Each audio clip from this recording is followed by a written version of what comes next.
بالله من الشيطان الرجيم. بسم الله الرحمن الرحيم. الحمد لله رب العالمين. الرحمن الرحيم. مالك يوم الدين. إياك نعبد وإياك نستعين. اهدنا الصراط المستقيم. صراط الذين أنعمت عليهم غير المغضوب عليهم ولا الضالين.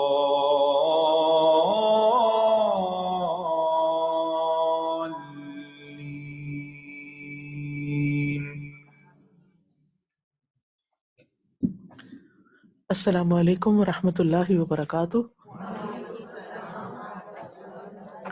کیا حال ہے سب کا؟ الحمدللہ نحمده ونصلی علی رسولہ الکریم، اما بعد فاعوذ باللہ من الشیطان الرجیم، بسم اللہ الرحمن الرحیم۔ رب اشرح لی صدری ویسر لی امری واحلل عقدۃ من لسانی یفقہوا قولی۔ الحمد للہ المتفرد بکمال الذات وجمیل الصفات، المنزہ عن مشابہۃ المخلوقات، احاط علما بجمیع الکائنات ووسع سمعہ جمیع الاصوات۔ الحمد للہ الذی لا خیر الا منہ ولا فضل الا من لدنہ۔ ہر قسم کی حمد اللہ کے لیے ہے جو کمال ذات اور اچھی صفات کے ساتھ اکیلا ہے، جو مخلوقات کی مشابہت سے پاک ہے۔ اس نے تمام کائنات کو اپنے علم سے گھیرا ہوا ہے اور اللہ کی سماعت تمام آوازوں کو گھیرے ہوئے ہے۔ ہر قسم کی حمد اللہ کے لیے ہے، خیر اس کے سوا سے کہیں حاصل نہیں ہوتی اور فضل و کرم صرف اسی کے پاس سے حاصل ہوتا ہے۔ قل لئن اجتمعت الإنس والجن على أن يأتوا بمثل هذا القرآن لا يأتون بمثله ولو كان بعضهم لبعض ظهيرا۔ کہہ دیجئے اگر تمام انسان اور جن اس بات پہ جمع ہو جائیں کہ وہ اس قرآن کی مانند کچھ اور لے آئیں تو وہ اس جیسا نہ لا سکیں گے، اگرچہ ان میں سے بعض کے مددگار بن جائیں۔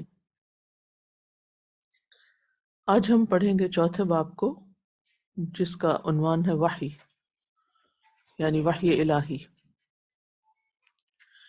سب سے پہلے وحی کی اہمیت اور ضرورت کیا ہے؟ انسان اپنے بدن کی ضرورت کو زمینی غذا سے پورا کرتا ہے، مگر روح کی غذا زمین سے نہیں ملتی، آسمان سے ملتی ہے۔ صحت مند جسم کے لیے ضروری ہے کہ اس کی روح بھی صحت مند ہو، اس لیے دونوں کا چیک اپ ضروری ہے۔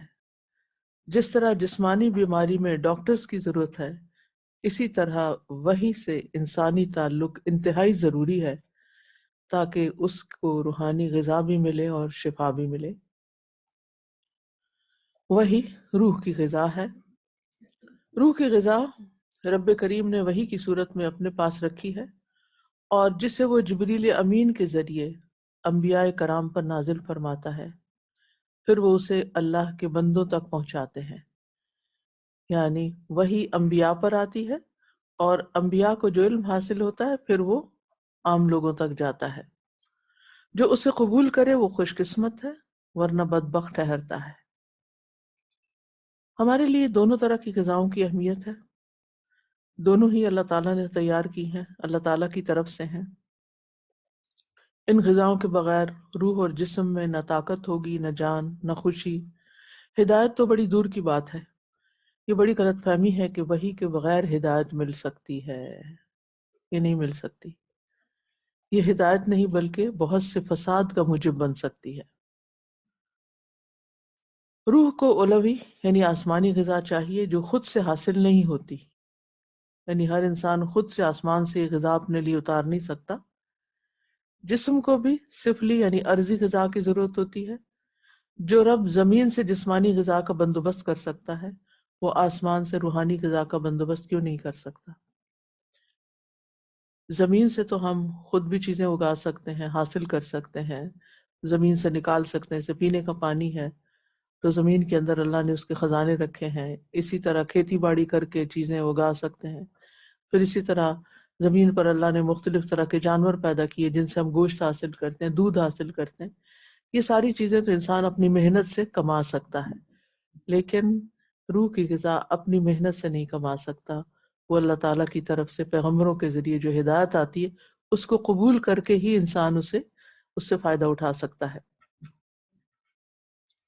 یہ دونوں ہی رحمت الہی ہیں، دونوں کی بقا میں انسان کی بقا ہے، ان میں سے کسی ایک کی موت انسان کی ہلاکت ہے۔ وحی کا معنی اور مفہوم۔ عربی میں وحی کا معنی لطیف اشارہ کرنا، سوفٹ یعنی سریع یعنی تیز اشارہ، یا مخفی طور پر سیکرٹلی انتہائی تیزی کے ساتھ کسی کو کوئی بات یا پیغام بھیجنا، یا دل میں کوئی بات ڈال دینا۔ یہ عربی لغت میں اس کا معنی ہے۔ تاج العروض ہے کتاب جس سے یہ بات اخذ کی گئی ہے۔ تو کیا معنی ہے؟ لطیف اشارہ یعنی جو سوفٹ ہو، یا مخفی طور پر انتہائی تیزی کے ساتھ کسی کو کوئی پیغام کنوے کر دینا یا کوئی بات دل میں ڈال دینا، یعنی السریع اور الخفی، یہ دو لفظ یاد رکھیں۔ امام ابن تیمیہ نے سونے اور جاگنے کی قید بھی لگائی ہے، یعنی اس کا کیا مطلب ہے سونے جاگنے کی قید کا؟ کہ وہی حالت بیداری میں بھی آ سکتی ہے اور نیند میں بھی، کیونکہ انبیاء کے خواب بھی وہی ہوتے ہیں۔ یعنی انبیاء علیہ السلام کو جو وحی آتی ہے وہ جاگتے حالت میں بھی ہو سکتی ہے اور سوتے ہوئے بھی۔ لغوی اعتبار سے وحی کے چار معنی ہیں۔ امام راغب اصفہانی نے وحی کے چار معنی اور طریقے بیان کیے ہیں۔ نمبر 1، ازراہ رمز و تاریز کوئی بات کرنا، یعنی اشارے کنارے میں کوئی بات کرنا۔ رمز کہتے ہیں نا، گنگے کی رمزیں گنگے کی ماں ہی جانے، تو وہ رمزیں کیا ہوتی ہیں؟ اس کے اشارے۔ نمبر 2، محض آواز کا ہونا جس میں کوئی ترکیب نہ ہو، یعنی آواز ہو لیکن اس میں کوئی کلام نہ ہو، یہ بھی وحی ہوتی ہے۔ نمبر 3، کسی انسانی عضو سے اشارہ کرنا ہے، جیسے باڈی لینگویج ہوتی ہے، بھووں سے یا ہاتھوں سے۔ اور نمبر 4، کتابت، لکھ کے کوئی بات دینا۔ شرعی اعتبار سے بھی وحی کے متعدد معنی، یہ لغوی معنی تھے، یہ جو اوپر امام راغب اصفہانی نے بتایا نا، کہ جس میں اشارہ، کتابت، عضو کسی جسم کے حصے سے اشارہ یا محض آواز۔ تو شرعی اعتبار سے بھی وحی کے متعدد معنی ہیں۔ کیفیت کے اعتبار سے دونوں میں معنوی اشتراک ہو جاتا ہے، مگر اعتبار کے لحاظ سے مختلف ہیں۔ وحی کے لغوی معنی کی تفصیل کیا ہے؟ نمبر 1، وحی بمعنی فطری الہام۔ وحی بمعنی فطری الہام، یہ وہ الہام ہے جو اللہ تعالیٰ پاکیزہ روحوں میں ڈالتا ہے، جیسے ام موسیٰ کے دل میں اللہ تعالیٰ نے بات ڈالی، وَأَوْحَيْنَا إِلَىٰ أُمِّ مُوسَىٰ، سورۃ القصص میں آتا ہے ہم نے موسیٰ علیہ السلام کی والدہ کو الہام کیا۔ یہاں وحی کا معنی کیا ہوگا؟ الہام، یعنی ان کے دل میں بات ڈال دی۔ دوسرا ہے وحی بمعنی جبلت، انسٹنکٹ۔ شہد کی مکھی کو بھی اللہ تعالیٰ الہام کرتا ہے۔ وَأَوْحَىٰ رَبُّكَ إِلَى النَّحْلِ، سورۃ النحل میں اللہ تعالیٰ فرماتے ہیں اور آپ کے رب نے شہد کی مکھی کی طرف یہ بات ڈالی، یعنی اس کے دل میں یہ بات ڈالی۔ یہ جبلت کی وحی ہے، یعنی اس کے اندر یہ پروگرام کر دی گئی ہے بات۔ یہ قسم جو ہے جانوروں اور انسانوں دونوں کو حاصل ہوتی ہے، جانوروں اور انسانوں دونوں کو حاصل ہوتی ہے۔ وہی بمانا کسی عضو سے اشارہ کرنا، کسی عضو سے اشارہ کرنا بھی وہی کہلاتا ہے. جیسے فخرج علی قومہ من المحراب فاوحى الیہم، زکریا علیہ السلام نے محراب سے نکل کر اپنی قوم کو اشارہ کیا. ہاتھ سے اشارہ کیا ہوگا یا کسی طرح بھی، کیونکہ بولنے سے منع کر دیے گئے تھے. اللہ تکلم الناس ثلاث لیال سویہ، کہ تم 3 دن تک اپنے لوگوں سے بات نہیں کرو گے. تو انہوں نے پھر ہاتھ کے اشارے سے ان کو کہا. مجاہد کہتے ہیں کہ انہوں نے زمین پر لکھ کر بات کی تھی، کاغذ وغیرہ تو نہیں ہوتا تھا نا جب، تو زمین پہ لکھ کے بات کی تھی، کتابت. اسی لیے وحی کا لفظ لکھنے کے معنی میں بھی آتا ہے. پھر ہے وحی بمانا امر کونی، کونی امر. کونی کیا ہوتا ہے؟ جو کائنات میں مختلف چیزیں کام کر رہی ہیں، جیسے سورج چل رہا ہے، ستارے، سیارے، درخت اگ رہے ہیں، یہ ان کو کون ہدایت دے رہا ہے اور ان کو کون رہنمائی دے رہا ہے؟ اللہ سبحانہ وتعالیٰ. تو کونی امر کن کہنا یا ان تک میسج پہنچانا کہ وہ کیا کرے، یہ بھی وہی ہے. اللہ تعالیٰ کی طرف سے جامد چیزوں کو، جیسے پہاڑوں کو، پتھروں کو جو حکم ہوتا ہے وہ بھی وہی ہے. جیسے یومئذ تحدث اخبارها بان ربک اوحی لها، سورۃ الزلزال میں آتا ہے جس دن زمین اپنے اندر کی خبریں بیان کرے گی کیونکہ اس کے رب نے اسے حکم دیا ہوگا. زمین بول پڑے گی. یہ رب کا حکم کیسا حکم ہے؟ کونی حکم. 2 طرح کے حکم ہوتے ہیں نا، ایک شرعی اور ایک کونی. تو شرعی تو وہی ہوتی ہے پیغمبروں کی طرف، اور کونی امر کیا ہے؟ جو باقی مخلوقات کی طرف ہے. یہ تو زمین کو وحی کی گئی تھی. اسی طرح سورۃ فصلت میں آتا ہے وَأَوْحَى فِي كُلِّ سَمَاءٍ أَمْرَهَا، اور تیرے رب نے آسمان کی طرف وحی کی. پھر وحی بمانا پیغام الہی. اللہ تعالیٰ فرشتوں کو کوئی حکم دے کہ ایسا کرو اور ایسا نہ کرو. اذ یوحی ربک الی الملائکۃ انی معکم فثبتوا الذین آمنوا، جب تمہارے رب نے فرشتوں کو وحی فرمائی کہ میں تمہارے ساتھ ہوں تو اہل ایمان کو تم ثابت قدم رکھو. یہ کب کی بات ہے؟ یہ کب حکم ہوا؟ اچھا ابھی آپ نے پڑھا نہیں ہے، سورۃ الانفال. یس، بدر میں، جنگ بدر میں. یعنی جنگ بدر میں اللہ تعالیٰ نے فرشتوں کو وحی کی کہ تم ایمان والوں کو اس جنگ میں ثابت قدم رکھو. اسی طرح یہ فرمانا فَأَوْحَى إِلَىٰ عَبْدِهِ مَا أَوْحَى، پھر اپنے بندے کی طرف وحی کی جو کرنی تھی، اور یہی علم کا حقیقی سرچشمہ ہے. اب فرشتوں پہ وحی کیسے نازل ہوتی ہے؟ اللہ تعالیٰ نے قرآن پاک میں فرشتوں پر وحی کرنے کا ذکر کیا ہے، جیسے سورۃ انفال کی اسی آیت میں اذ یوحی ربک الی الملائکہ، جب تمہارے رب نے فرشتوں کو وحی فرمائی. یا وَإِذْ قَالَ رَبُّكَ لِلْمَلَائِكَةِ إِنِّي جَاعِلٌ فِي الْأَرْضِ خَلِيفَةً، جب تمہارے رب نے فرشتوں سے فرمایا کہ میں زمین میں ایک خلیفہ بنانے والا ہوں. مگر یہ وحی فرشتوں کو کیسے ہوتی ہے؟ اس کا کیا طریقہ ہے کہ فرشتوں سے اللہ تعالیٰ کس طرح بات کرتے ہیں؟ اس کی تفصیل حضرت ابو ہریرہ کی روایت میں آتی ہے، جب اللہ تعالیٰ آسمان میں کوئی حکم نافذ کرتے ہیں، جب اللہ تعالیٰ آسمان میں کوئی حکم نافذ کرتے ہیں، فرشتے اپنے پروں کو یہ حکم سنتے ہی جھکا دیتے ہیں. یعنی فرشتے دب جاتے ہیں، جھک جاتے ہیں، گویا کہ یہ آواز زنجیر کی ہوتی ہے. زنجیر کا پتہ، چین کا، لوہے کی چین جو ہوتی ہے، اگر اس کو پتھر پہ پھینکے تو کیسی آواز آتی؟ اس طرح کی آواز ہوتی جو کسی چٹان پہ پڑ رہی ہو. پھر جب ان کے دلوں سے خوف ختم ہو جاتا ہے تو وہ پوچھتے ہیں تمہارے رب نے کیا فرمایا؟ وہ کہتے ہیں حق کہا ہے، وہ بلند و بالا اور برتا ہے. یعنی وہ ایک دوسرے سے پوچھتے ہیں، کنفرم کرنا چاہتے ہیں کہ جو انہیں سمجھ آئی ہے واقعی وہی دوسروں کو بھی آئی ہے، تو کیا بات فرمائی ہے؟ تو وہ کہتے ہیں کہ جو کچھ کہا ہے حق کہا ہے. نہیں، جو تمہیں سمجھ آیا یا جو مجھے سمجھ آیا ہے وہ بالکل سچ ہے، برحق ہے. اس کی مزید وضاحت سیدنا ابن مسعود رضی اللہ عنہ کی روایت سے ہوتی ہے. آپ نے فرمایا جب اللہ تعالیٰ وحی کے ذریعے کلام فرماتے ہیں تو آسمان والے ایک ایسی آواز سنتے ہیں جو چٹان پر زنجیر کو کھینچنے سے آتی ہے، پھر وہ بے ہوش ہو جاتے ہیں۔ اللہ اکبر!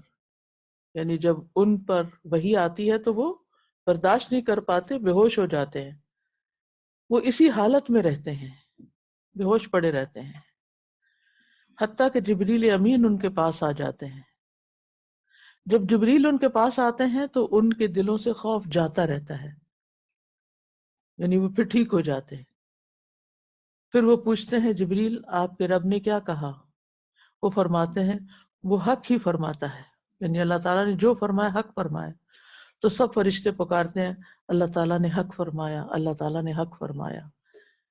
وحی کی یہ تمام انواع اللہ تعالیٰ کی جلال اور عظمت کو بیان کرتی۔ تو اس سے آپ کو پتہ چل گیا کہ مختلف چیزوں کی طرف مختلف انداز میں وحی ہوتی ہے، یا وحی کے مختلف معنی ہیں۔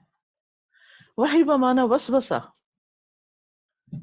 وہ بھی ایک تیز خیال ہوتا ہے نا، خفیہ اشارہ، اور خفیہ اور سری اشارہ جو نہ ہمیں نظر آتا ہے، ڈالنے والے کا، ڈالنے والا بھی نظر نہیں آتا اور کس طرح اندر جاتا ہے اور تیزی سے چلا جاتا ہے، ایک لمحے میں آپ کی سوچ بدل جاتی ہے، تو وہ دراصل وسوسہ ہوتا ہے۔ شیطانی وسوسہ اور برا خیال جو رگوں میں خون کی طرح تیز دوڑے، اس کے لیے بھی وحی کا لفظ استعمال ہوا ہے۔ وَكَذَلِكَ جَعَلْنَا لِكُلِّ نَبِيٍّ عَدُوًّا شَيَاطِينَ الْإِنسِ وَالْجِنِّ یوحی بعضهم الی بعض زخرف القول غرورا۔ یہ سورۃ الانعام میں اللہ تعالیٰ فرماتے ہیں اور اسی طرح ہم نے ہر نبی کے لیے جن و انس کے شیطانوں کو اس کا دشمن بنایا، یعنی ہر نبی کا دشمن کون ہے؟ جن و انس میں سے، جو ایک دوسرے کو برے خیالات کی تلقین کرتے ہیں، یا وحی کا ترجمہ وہی کرتے ہیں کہ بجائے تلقین کرتے ہیں کیا گیا ہے، ٹھیک ہے۔ یہ وحی بھی اللہ تعالیٰ کے باریک اور لطیف علم کو ظاہر کرتی ہے۔ قرآنی وحی کے شرعی معنی کے دو انداز ہیں۔ وہ وحی جو پیغام الہی ہے، اس کے لیے قرآن میں دو انداز ہیں۔ نمبر ایک، ایحاء، مصدری معنی میں، یعنی وحی کرنا، جیسے اللہ تعالیٰ فرماتے انا اوحینا، ہم نے وحی کی، یقیناً ہم نے وحی کی۔ اور وحی اس بطور اسم مفعول کے الموحى کے معنوں میں، یعنی وہ کلام جو وحی کیا گیا، جیسے ووحینا، اور ہماری وحی کے مطابق۔ اب یعنی ایک مصدری معنوں میں اور ایک اسم مفعول کے معنوں میں۔ اب آپ کو گرامر شروع کر دینی چاہیے۔ مصدری معنوں میں وحی کرنا، مصدر کے آخر میں کرنا، کھانا پینا اٹھنا بیٹھنا، یہ مصدر ہوتا ہے، جس سے پھر باقی وہ کھا رہا ہے، وہ کھا رہی ہے، وغیرہ وغیرہ نکلتے ہیں۔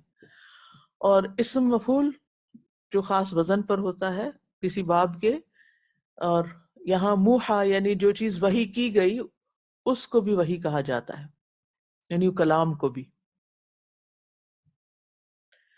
یہ شرعی معنی بظاہر لغوی معنی سے مختلف نہیں، یعنی ویسا ہی معنی ہے، بلکہ ان میں عام اور خاص فرق ہے۔ لغوی معنی میں یہ اہم چیز ہے، لغوی معنی میں وحی عام ہے جو ہر مخفی چیز کی اطلاع کو کہتے ہیں۔ جیسے ہم باتوں میں بھی ایک دوسرے کو کہہ دیتے ہیں تم پر کوئی وحی نازل ہوئی ہے، تو وہ والی خاص وحی نہیں، عام، یعنی تمہارے دل میں خیال آ گیا اس چیز کا، الہام کہہ دیتے ہیں اس کو، لیکن وہی لفظ بھی استعمال ہوتا ہے۔ وحی کا لفظی معنی کیا ہے؟ تیز خفیہ اشارہ، یعنی تیز خفیہ اشارے سے کوئی بات کسی کے دل میں ڈال دینا۔ اور شرعی معنی میں، خاص معنوں میں، وحی اللہ تعالیٰ کی طرف سے انبیاء علیہم السلام کو اطلاع دینے کے ساتھ خاص ہے، یعنی اس میں انبیاء کو خاص طریقے سے علم دیا جاتا ہے۔ ان دونوں حیثیتوں سے شرعی وحی کی متعدد صورتیں ہیں۔ اب ایک ہے لغوی معنوں میں وحی، جو عام لوگوں کے لیے استعمال ہوتا ہے، عام معنی وحی کا، اور ایک ہے خاص معنی وحی کا۔ اب ان دونوں حیثیتوں سے شرعی وحی کی متعدد صورتیں ہیں جو قرآنی آیات اور احادیث نبویہ میں درج ہیں۔ شرعی وحی کی اقسام: انبیاء اور رسل کی طرف وحی کی چند صورتیں جن کی وضاحت قرآن مجید میں یوں کی گئی، یعنی اس کی صورت کیا ہوتی ہے وحی آنے کی۔ شرعی وحی کے آنے کی صورت کیا ہوتی ہے؟ اس کی دلیل سورۃ شورى کی آیت ہے وَمَا كَانَ لِبَشَرٍ أَن يُكَلِّمَهُ اللَّهُ إِلَّا وَحْيًا أَوْ مِن وَرَاءِ حِجَابٍ أَوْ يُرْسِلَ رَسُولًا فَيُوحِيَ بِإِذْنِهِ مَا يَشَاءُ إِنَّهُ عَلِيٌّ حَكِيمٌ۔ کسی بشر کے لیے، کسی انسان کے لیے مناسب نہیں ہے کہ اللہ اس سے بات کرے سوائے وحی کے یا حجاب کے پیچھے سے، یا کسی پیغام رساں کو بھیجے، پھر جو چاہے اسی کے حکم سے وہ وحی کرے پیغام رساں، یعنی بلا شبہ وہ بلند تر ہے اور حکمت والا ہے۔ اللہ سبحانہ تعالی کسی سے بھی براہ راست کلام نہیں کرتے، کسی بشر سے۔ وما کان لبشر ان یکلمہ اللہ الا وحیا، مگر وحی کے طریقے سے یا حجاب کے پیچھے سے۔ اسی سے پھر کیا دلیل لی گئی کہ جب نبی صلی اللہ علیہ وسلم سے یا حضرت موسیٰ علیہ السلام سے اللہ تعالیٰ نے بات کی تو سامنے آ کے نہیں کی، حجاب کے پیچھے سے۔ او یرسل رسولا، یا پھر وہ کوئی فرشتہ بھیجتا ہے، یا رسول کا معنی فرشتہ ہے، یعنی فیوحی باذنہ، تو وہ اللہ کے اذن سے وحی کرتا ہے، ما یشاء، جو وہ چاہتا ہے، انہ علی حکیم۔ پھر سورۃ الفتح میں آتا ہے لقد صدق اللہ رسولہ الرؤیا بالحق لتدخلن المسجد الحرام انشاء اللہ۔ اللہ تعالیٰ نے اپنے رسول کا خواب سچا کر دکھایا کہ اگر اللہ نے چاہا تو تم سب ضرور مسجد حرام میں داخل ہوگے۔ یہ وحی کب آئی تھی آپ کو کہ مسجد حرام میں جا رہے ہیں، عمرہ کر رہے ہیں؟ خواب میں، یس، خواب میں آئی تھی، ٹھیک ہے۔ تو یہ بھی خواب میں آپ کو بتایا گیا تھا، آپ کو خواب دکھایا گیا تھا۔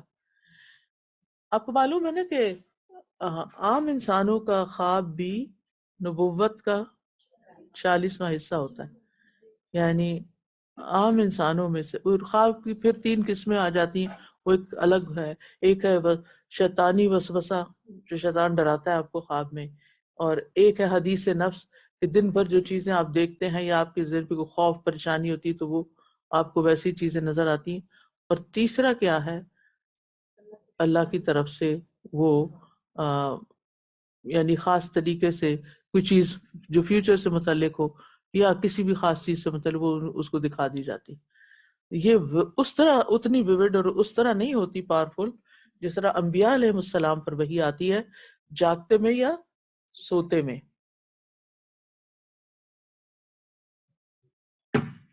ان آیات کی روح سے وحی کی 3 سے زیادہ صورتیں واضح ہوتی ہیں۔ یہ جو آیات پڑھی آپ نے، ان سے 3 سے یعنی 3 اور اس سے زائد صورتیں سامنے آتی ہیں۔ نمبر 1، عالم خواب میں۔ یہ وحی کے ابتدائی مراحل تھے، جیسا کہ حدیث ام المومنین میں مذکور ہے۔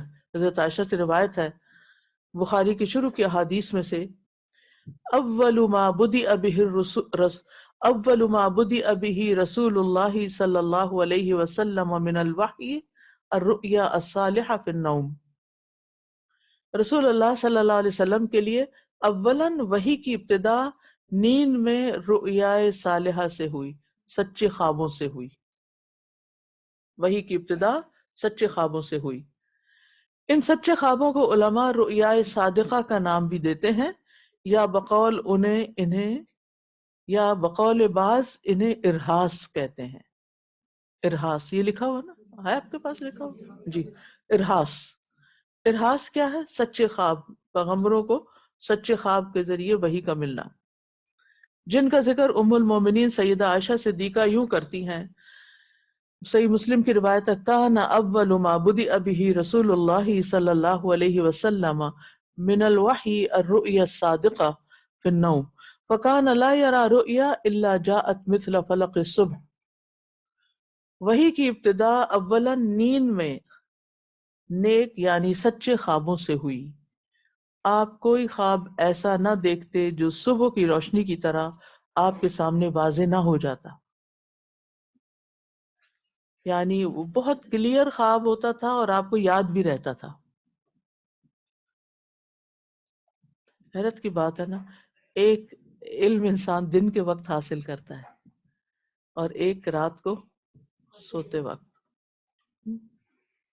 اور انبیاء علیہ السلام کہ ہمیں کتنا شکر گزار ہونا چاہیے خود رسول اللہ صلی اللہ علیہ وسلم کا کہ انہوں نے ہمارے لیے کیسی کیسی محنت کی.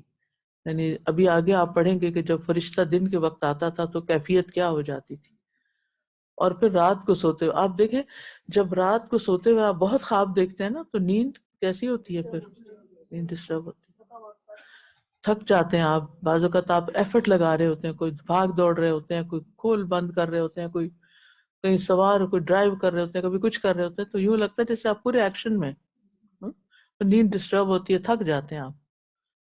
اور اگر آپ کوئی سوال حل کر رہے ہیں، کوئی اسائنمنٹ کر رہے ہو، کوئی پیپر دے رہے ہیں تو اور بھی زیادہ تھکاوٹ ہو جاتی ہے.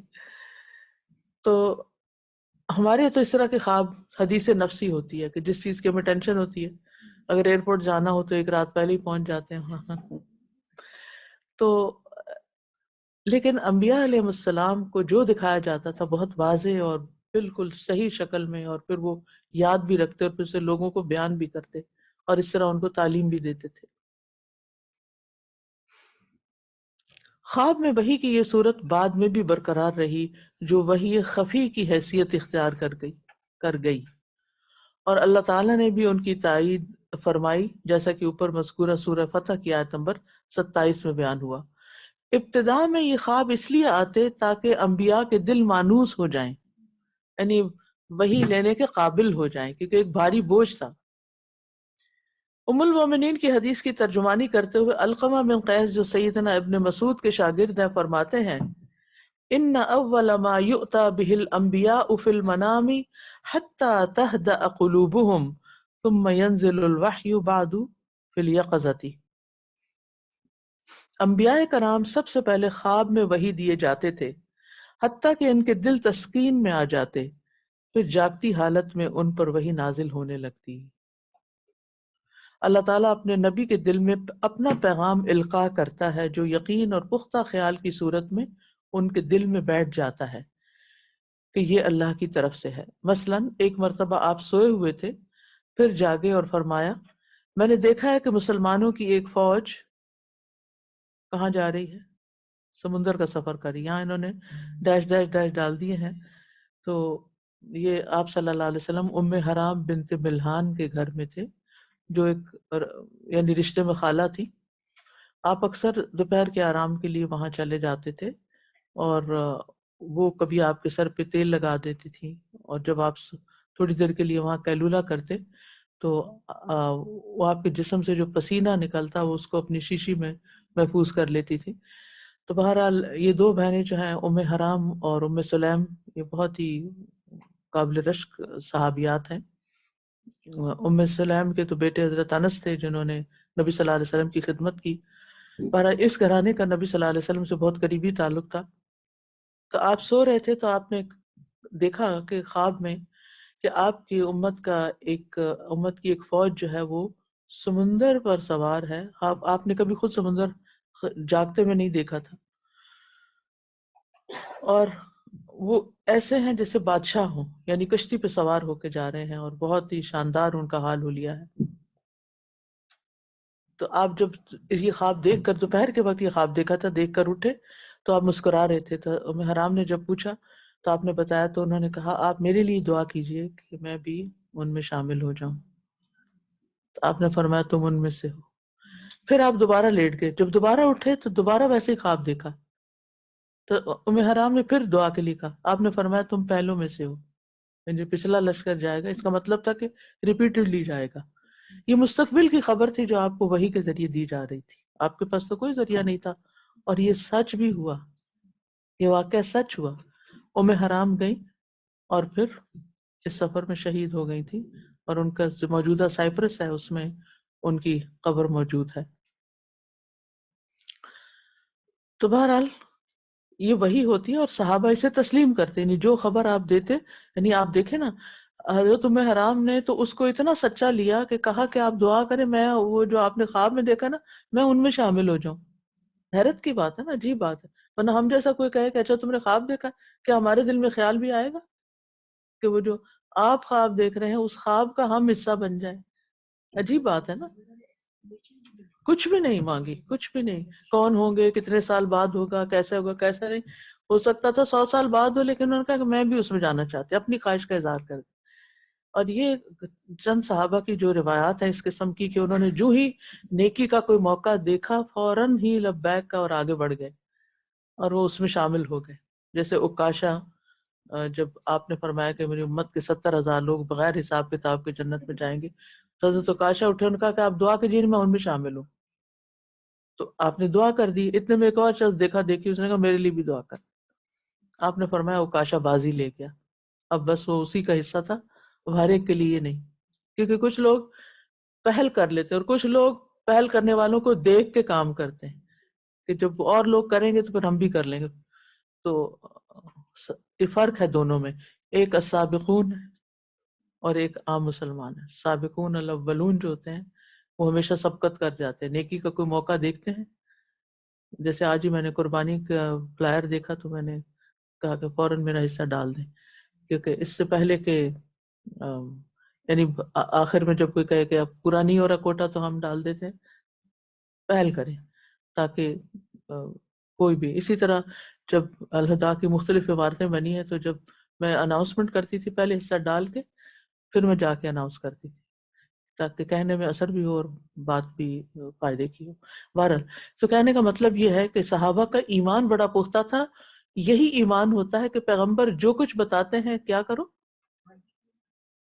بس اس پر یقین کر کے اس کو کام کر لو۔ اسی طرح ایسی وہی ابراہیم علیہ السلام کو بھی آئی تھی۔ اللہ تعالیٰ کا ارشاد ہے یا بنی انی ارا فی المنام انی اذبحک فانظر ماذا تری، سورۃ الصافات۔ ظاہر ہے یعنی اس کا ترجمہ کیا ہے کہ اے بیٹے میں نے خواب میں دیکھا ہے کہ میں تجھے ذبح کر رہا ہوں، اب تم بتاؤ کہ تم کیا سوچتے ہو، تمہارا کیا خیال ہے، فانظر ماذا تری۔ ظاہر ہے خواب اگر وہی نہ ہوتا تو والد اپنے بیٹے کو اتنی بڑی بات نہ کہتے، اور اگر بیٹے کے علم میں یہ ہوتا کہ والد صاحب کا خواب کوئی حیثیت نہیں رکھتا، فوراً یہ کہتے ابا جان خواب کی بنیاد میں آپ مجھے ذبح کرنے چلے، خواب کی بنیاد پر آپ مجھے ذبح کرنے چلے۔ مگر بیٹے کے علم میں تھا کہ میرے والد محترم اللہ کے رسول ہیں، ان کا خواب اللہ تعالیٰ کی طرف سے وحی ہے، اس لیے جواب بھی فوراً دیا اور خوب دیا۔ یا قال یا ابت افعل ما تؤمر، ابا جان آپ وہ کر ڈالیے جس کا آپ کو حکم دیا گیا ہے، میں تیار ہوں۔ اب خواب کی بنیاد پر ابراہیم علیہ السلام نے اپنے بیٹے کو ذبح کرنے کا فیصلہ کر لیا اور بیٹے نے بھی قبول کر لیا۔ یہ ایمان تھا نا، یہ یقین تھا کہ یہ وحی الہی ہے۔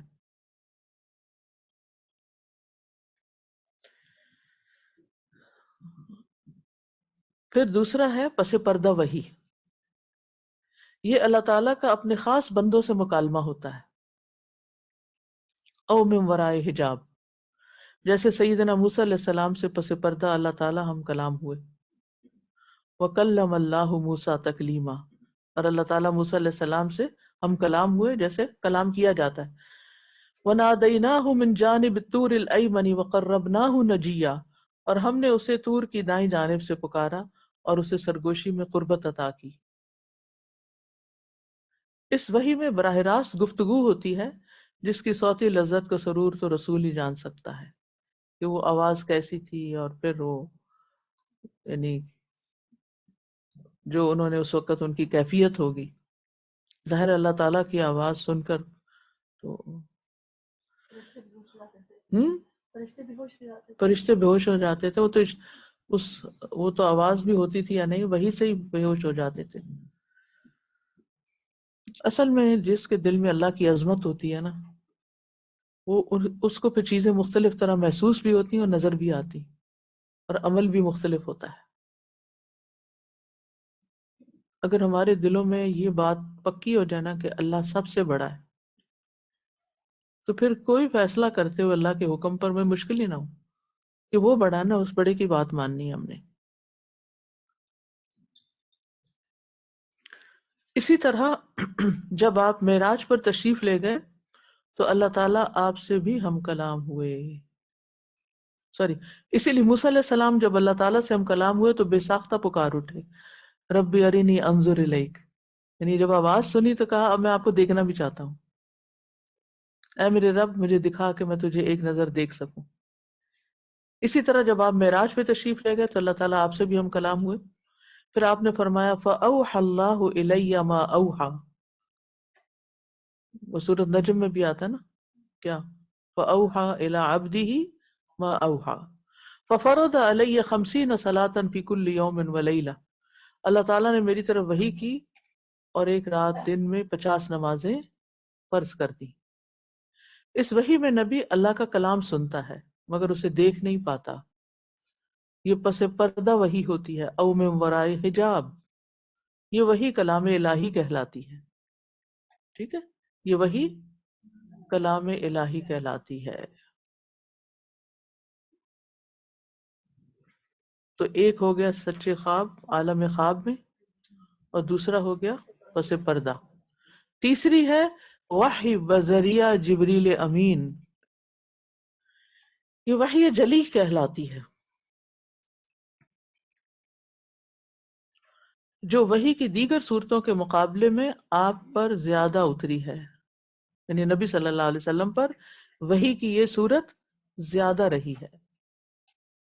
بالخصوص قرآن کریم کی وحی کسی صورت میں ہو اور حالت بیداری میں نازل ہوا ہے، قرآن خواب میں نہیں آیا۔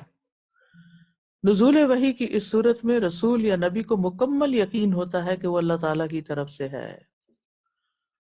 سورۃ الکوثر کا نزول بھی اسی طرح ہوا، اور اس کے بارے میں صحیح مسلم میں آتا ہے، حضرت انس رضی اللہ عنہ کہتے ہیں کہ ایک دن رسول اللہ صلی اللہ علیہ وسلم ہمارے درمیان تشریف فرما تھے کہ آپ پر نیند سی طاری ہوئی، پھر آپ نے مسکراتے ہوئے اپنا سر مبارک اٹھایا، ہم نے عرض کیا یا رسول اللہ آپ کس بات پر مسکرا رہے تھے؟ آپ نے فرمایا مجھ پر ابھی ایک صورت نازل ہوئی ہے، پھر آپ نے یہ تلاوت کی، بسم اللہ الرحمن الرحیم انا اعطیناک الکوثر فصل لربک وانحر ان شانک هو الابتر۔ آپ نے فرمایا کیا تم جانتے ہو کوثر کیا ہے؟ ہم نے کہا اللہ اور اس کا رسول ہی بہتر جانتے ہیں۔ آپ نے فرمایا وہ ایک نہر ہے، مجھ سے میرے رب عز و جل نے وعدہ کیا ہے اس کا، اس میں بہت سی خوبیاں ہیں، وہ ایک حوض ہے جس پر قیامت کے دن میری امت کے لوگ پانی پینے کے لیے آئیں گے، یعنی اس نہر کا پانی اس حوض کے اندر آئے گا اور اس حوض سے پھر پانی آگے پیئیں گے، دونوں میں تطبیق اس طرح ہو جاتی ہے۔ حدیث میں لفظ اغفا اغفاء سے مراد نیند نہیں بلکہ نزول وحی کی وہ کیفیت ہے جسے برحاء الوحی کہتے ہیں، یعنی آپ پر وحی کے جھونکے طاری ہوئے۔ ٹھیک ہے، یہ سلیپ نہیں ہے، یہ جو اس میں آیا نا۔ آپ کے پاس عربی حدیث ہے؟ عربی کی حدیث ہے آپ کے پاس؟ نہیں ہے؟ اوکے، میں عربی حدیث پڑھتی ہوں۔ عن انس قال بین رسول اللہ صلی اللہ علیہ وسلم ذات یوم بین اظہرنا اذ اغفا اغفاءتن، اغفا اغفاءتن کا لفظ آیا ہے کہ وہ یعنی ایک غنودگی کی ایسی شکل تھی جس کو نیند نہیں کہا جا سکتا، یہ وحی کا جھونکا تھا۔ ثم رفع رأسه متبسما فقلنا ما اضحكك يا رسول الله قال انزلت علی آنفا سورۃ،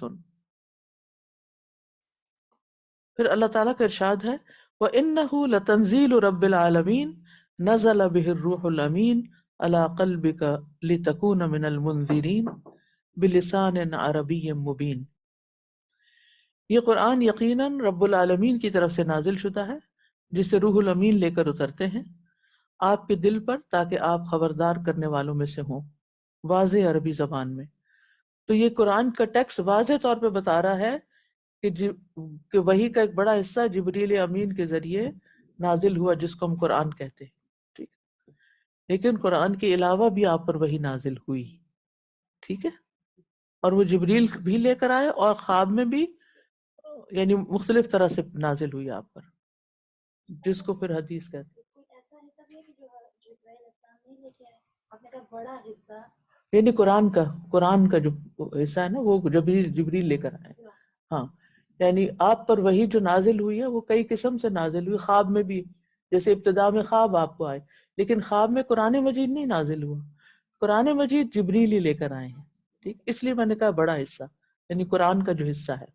اور اس کے علاوہ جیسے خواب میں آپ کو کچھ چیزیں، جیسے ابھی میں نے اوپر سنایا ہے حضرت ام حرام والا قصہ، تو یہ بھی خواب میں تھا. اس کے علاوہ بھی اور خواب بھی آپ کو آئے.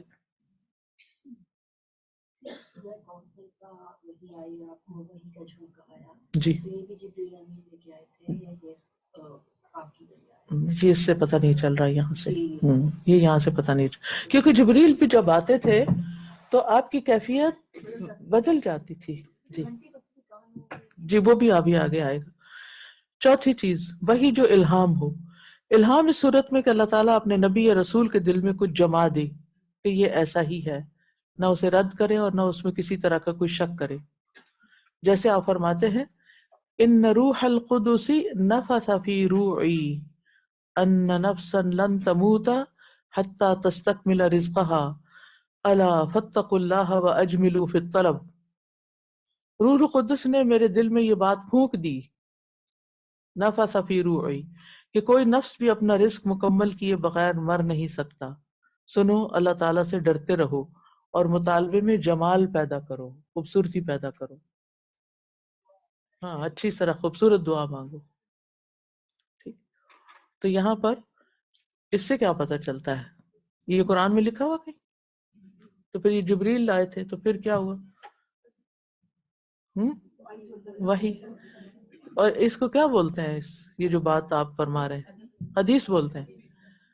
تو اسی لیے حدیث پر عمل کرنا ضروری ہوتا ہے کہ حدیث کا سورس بھی وہی ہے، جو کبھی براہ راست آپ کے دل میں الہام کر دی جاتی ہے اور کبھی جبریل لے کر آتے. جیسے جبریل، روح القدس کون ہے؟ جبریل علیہ السلام. تو روح القدس نے میرے دل میں یہ بات جما دی ہے، پھونک دی ہے.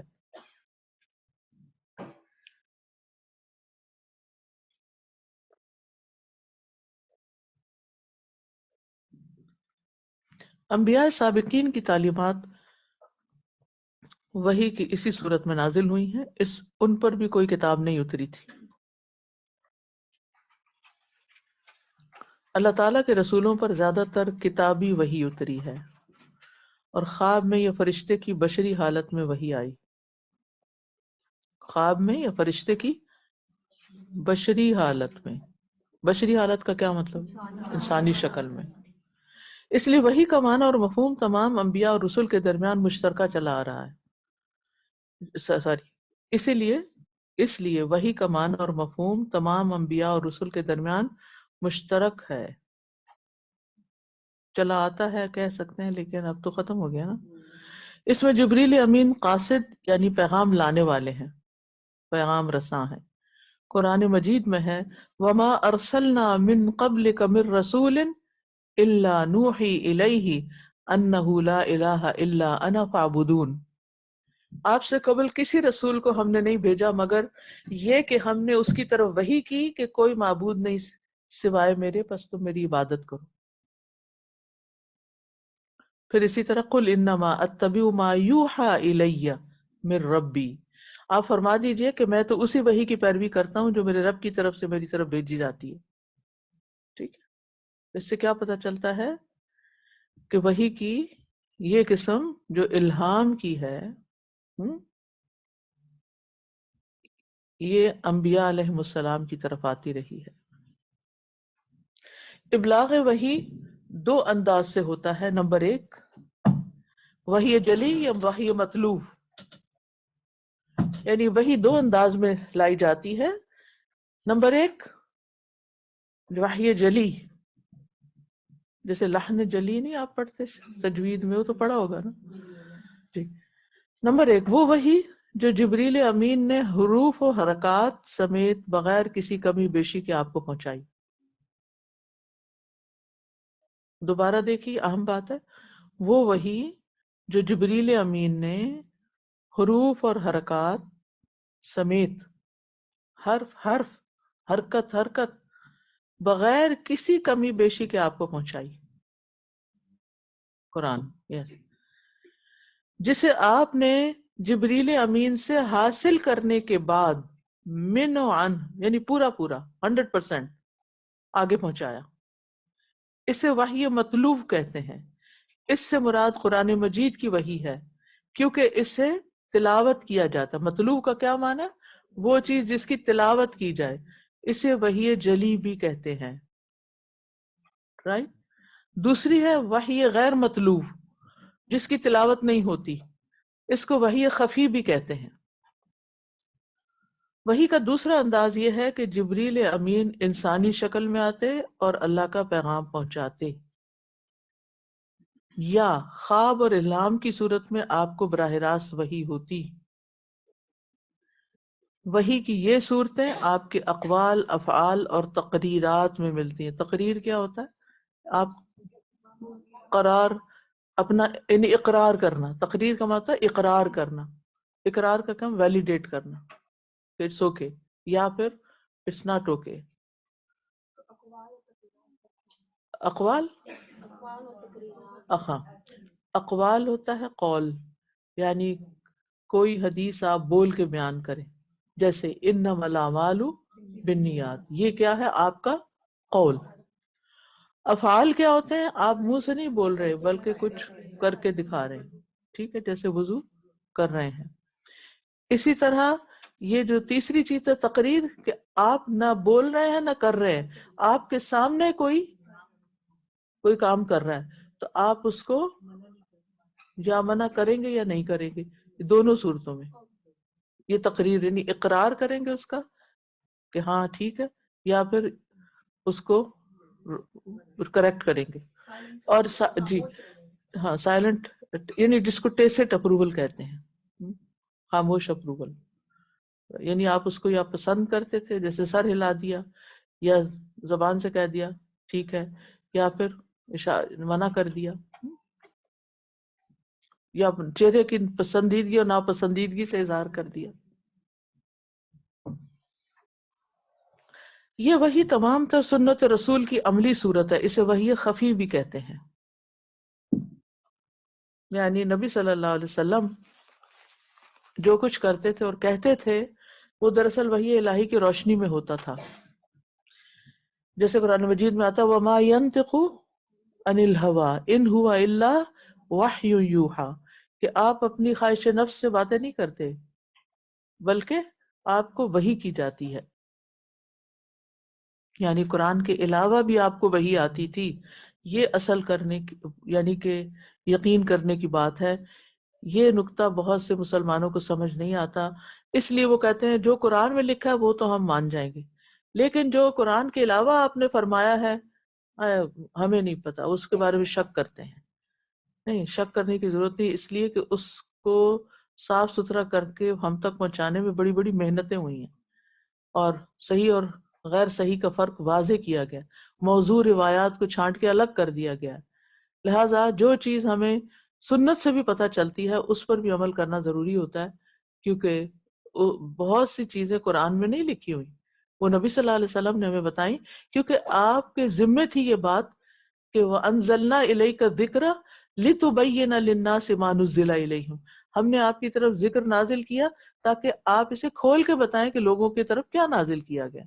تو قرآنی احکامات کو آپ نے حدیث کے ذریعے کھول کے بتایا یا اس پہ عمل کر کے دکھایا۔ وحی مطلوب کی متعدد صورتیں، اس وحی کی تمام تر تشریحات وحی خفی میں نازل ہوئیں۔ اس کے دو انداز ہوا کرتے ہیں، نمبر 1 جبریل امین کا خود تشریف لانا، نمبر 2 آپ کو خواب یا الہام کی صورت میں وحی کا ہو جانا۔ جبریل امین کے وحی لانے کی 3 صورتیں، جبریل امین نزول وحی کے لیے جب حاضر ہوتے تو ان کی درج ذیل 3 حالتوں میں سے کوئی ایک حالت ہوتی. نمبر 1، شہد کی مکھیوں کی طرح بھن بھناہٹ. شہد کی مکھیوں کی بھن بھناہٹ کی طرح. کبھی آپ نے سنی ہے بھن بھناہٹ جب وہ اڑ رہی ہوتی ہے نا، کس طرح گھوں گھوں گھوں کی آواز ہو رہی ہوتی ہے. بعض دفعہ جبریل نظر نہ آتے بلکہ ان کی آمد پر آپ گھنٹی کی یا شہد کی مکھیوں کی بن بناٹ جیسی آواز سنتے. امام ابن حجر کا کہنا ہے جبریل امین ایک فرشتہ اور رسول اللہ ایک بشر تھے صلی اللہ علیہ وسلم. دونوں کے درمیان اتصال کا نام وحی ہے، دراصل وحی ہے. یعنی دونوں آپس میں جب ملتے تھے تو یہی وحی ہے. جب دو افراد عربی اور اجمی کے درمیان گفتگو ہوتی ہے تو ایک دوسرے کی بات سمجھنے کے لیے ہر ایک دوسرے کی زبان جاننے کا محتاج ہوتا ہے. کبھی آپ کو حج عمرے کے دوران کسی عرب خاتون سے ساتھ بیٹھی ہوئی سے بات کرنے کا موقع ملا؟ مجھے تو اتنی حیرانی ہوتی ہے کہ کچھ ہماری پاکستانی خواتین بالکل بظاہر دیکھنے میں ایسے ان پڑھ لگ رہی ہوتی ہیں، لیکن وہ اچھی بھلی بات چیت کر کے سارا کچھ ایک دوسرے کا حال حوال معلوم کر لیتی ہیں، خاص طور پہ خرید و فروخت کے بارے میں مشورے مشاورت. تو بہت حیرانی ہوتی کہ کس طرح بات سمجھا لیتے اور اپنی زبان کا لفظ بار بار دہرا کے دوسرے کو بھی یاد کرا دیتی. جب دو افراد عربی اور اجمی کے درمیان گفتگو ہوتی ہے تو ایک دوسرے کی بات سمجھنے کے لیے ہر ایک دوسرے کی زبان جاننے کا محتاج ہوتا ہے. جب دو کے مابین وحی میں اتصال ہوتا ہے تو یہاں یہ ضرورت پیش آتی ہے کہ بشر کا غلبہ فرشتے پر ہو تاکہ بشر اس کی بات سمجھ سکے. یہ اہم بات ہے، بشر کا غلبہ فرشتے پر ہو تاکہ بشر فرشتے کی بات سمجھ سکے، یا بشر پر فرشتے کا ایسا روحانی غلبہ ہو کہ فرشتے کے لیے اسے اللہ تعالیٰ کی بات پہنچانا آسان ہو. یہ وحی جلی کہلاتی ہے. قرآن پاک میں ارشاد ہے او یرسل رسولا فیوحی باذنہ ما یشاء، یا وہ کوئی پیغام رساں بھیجے جو اسی کے حکم سے جو چاہے وحی کرے. پھر آپ پر وحی کی شدت بھی ہوتی تھی، وحی محسوس کرتے تھے آپ وحی کا نزول. عبداللہ بن عمرو بن العاص کہتے ہیں میں نے آپ صلی اللہ علیہ وسلم سے عرض کی اللہ کے رسول کیا آپ وحی محسوس کرتے ہیں، یعنی وحی کا اترنا یا وصول کرنا ہے؟ آپ نے فرمایا میں زنجیر کی آوازیں سنتا ہوں. آپ کو پتا ہے فرشتے بھی سنتے تو وہ بے ہوش ہو جاتے تھے. تو جب اس طرح کی آواز آپ کے کانوں میں پڑتی جبکہ آس پاس بیٹھے ہوئے لوگوں کو نہیں سنائی دیتی تھی، تو فرمایا میں زنجیر کی آوازیں سنتا ہوں تو خاموش ہو جاتا ہوں. جیسے کوئی بیل بجتی ہے تو وہ یعنی پہلے وہ آواز آتی ہے تو خاموش ہو جاتے. جب بھی مجھ پر وحی ہوتی تو میں یہی سمجھتا ہوں کہ میری جان ابھی ختم ہو جائے گی. اتنی شدت کی اور اس میں پورا قرآن نازل ہوا نا. آپ سوچئے ہم تھوڑی دیر پڑھتے تھک جاتے ہیں، بور ہو جاتے ہیں، پھر بند کر دیتے ہیں، پھر اور باتوں میں لگ جاتے ہیں، فون کھول دیتے ہیں، اب تھوڑا سا میں ذرا اپنے آپ کو فریش کر لوں. قرآن پڑھ کے فریش نہیں ہوتے لیکن فون کھول کے فریش ہوتے ہیں یا کوئی ویڈیو دیکھ کے. اینی تو اس میں نہ صرف یہ کہ آپ کے اوپر بوجھ ہوتا تھا بلکہ اس شدت وحی میں آپ کو سخت پسینہ بھی آتا تھا. حضرت عائشہ فرماتی ہیں سخت سردی کے موسم میں آپ کی پیشانی مبارک سے پسینہ پھوٹتا دیکھتی. زید بن ثابت فرماتے ہیں میں وحی لکھا کرتا، آپ پر جب وحی نازل ہوتی تو آپ کو اس کی سخت ترین شدت گھیرے میں لے لیتی اور آپ چھوٹے چھوٹے موتیوں جیسے پسینے سے شرابور ہوتے، پھر آپ سے وحی ختم ہو جاتی. یعنی قطروں کی شکل میں قطرے ٹپکنے لگتے موتیوں کی شکل میں.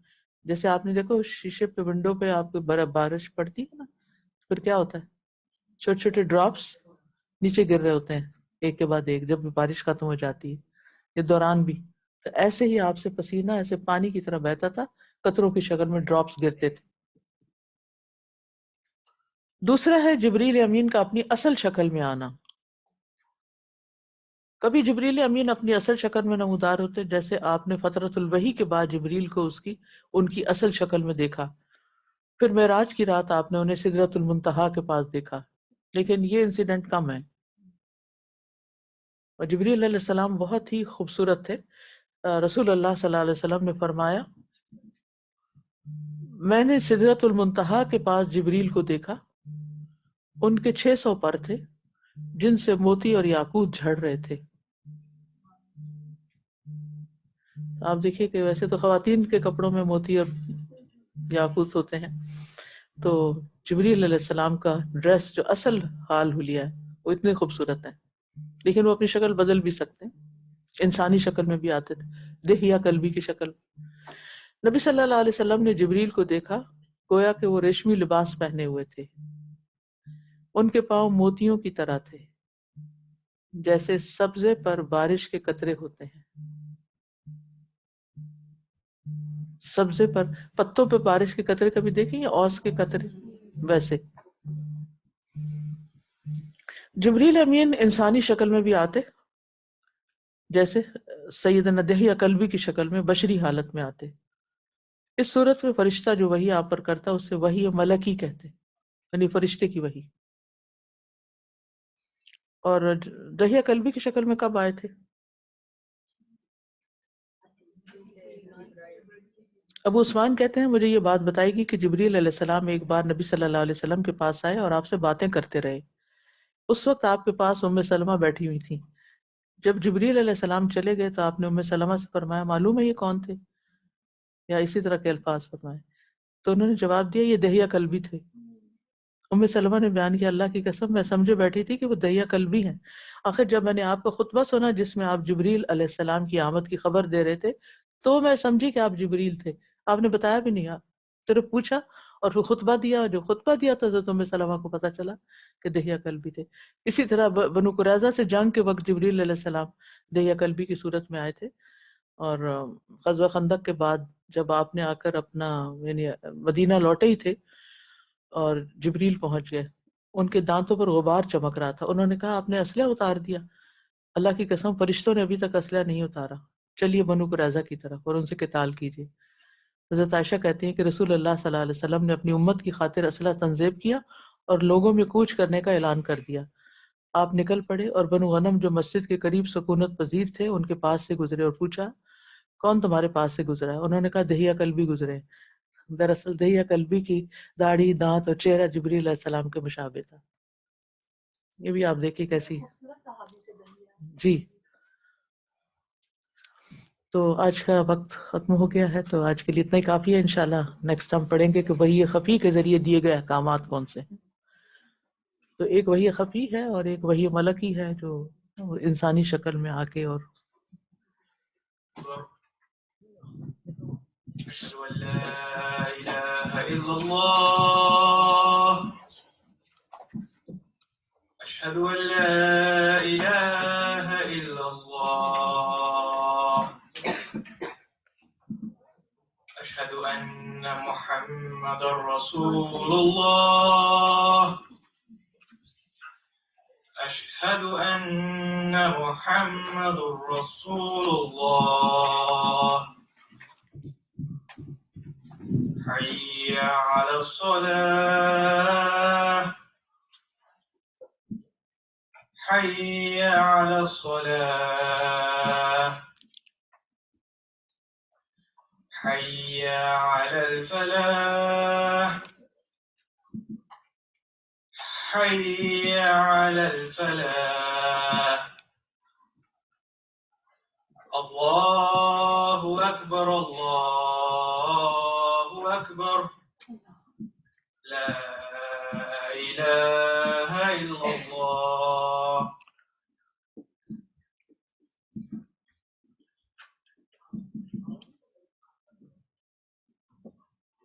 سبحانك اللهم وبحمدك أشهد أن لا إله إلا أنت أستغفرك وأتوب إليك۔ السلام علیکم ورحمۃ اللہ وبرکاتہ۔